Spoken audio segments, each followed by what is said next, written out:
Hum, hum, hum, hum, hum,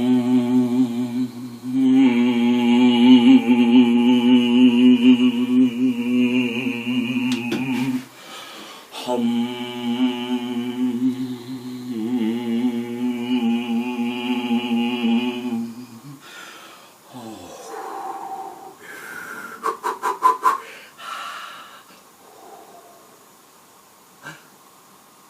Hello darlings, Philip here once again for instalment 3 of my video diary.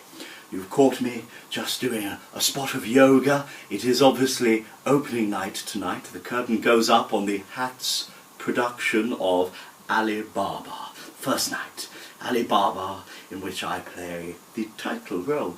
And people say to me, Philip, how do you prepare for such a role of this kind of magnitude, and do you get nervous? Well, no, I mean, it'd be wrong to say that I don't get nervous. Every actor gets nerves, but it's about harnessing them to take your performance to the next level and using them rather than be a victim of them.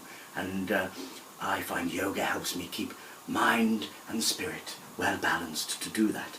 And the other thing I have is a little ritual. Us actors, we all have rituals. Mine is I get very melancholy, very reflective, and I like to look back through my box of trinkets, which I'd like to do with you now, if I may. Little mementos that I picked up over the years as a jobbing actor, and you know, not of enormous value, but huge sentimental value. I mean, for instance, this here.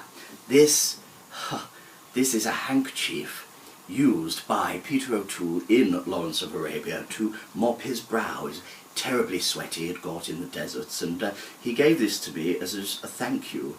A thank you just for being a good friend and confidant, I suppose. And I don't mind telling you, as well as having his sweat on there, it's got a couple of my own tears.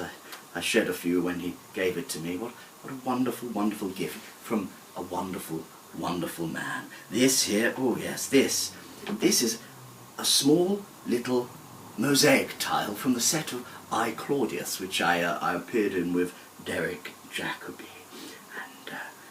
And this is probably the one of the finest things. I don't know if you can quite see that, but these are the teeth from the skull, held by Lord Luvvie, Larry, dear old Larry, when he played Hamlet. And again, another gift bequeathed to me by the family, just really because he inspired me so much. And I think if he were here now, he would tell you that I did the same for him.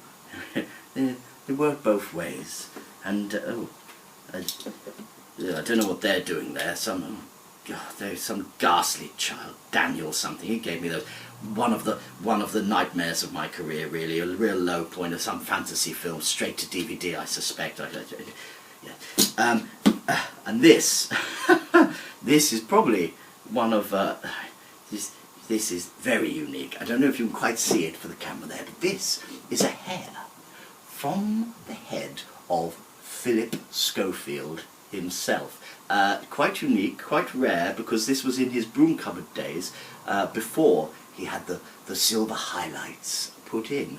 And a funny story, I was doing some voiceover work, I forget what it was, very trivial, in the studio next door, and the puppeteer who regularly played Gordon the Gopher, he didn't turn up. He called in sick very last minute. I think he was a bit of a, yes. And Philip heard I was working in the studio next door, and he came in and he said, Philip! I said Philip! He said Philip. It went on like that for quite a while. Obviously both of us called Philip, very funny. He obviously spells his with 2 L's, as as a lot of the lower classes do. But yes, he asked me if I'd help them out and play Gordon the Gopher. He's quite one of the quirkiest parts of my career, if I think about it. But there we were in the broom cupboard, very, very cramped, and yes, wonderful, wonderful time. And Philip, if you do happen to be watching, he's naked. You'll know what I mean. Yes. But anyway, first night tonight, if you're coming to the Hats production of Alibaba, I hope you enjoy. And the production crew, they've dug this little gem out of the archives. If you can't quite wait until this evening to see moi, then here's some archive footage of when I performed with another one of the greats, Michael Flatley. This is some backstage rehearsal footage of me when I appeared with Michael Flatley in Riverdance. So enjoy until next time. Goodbye.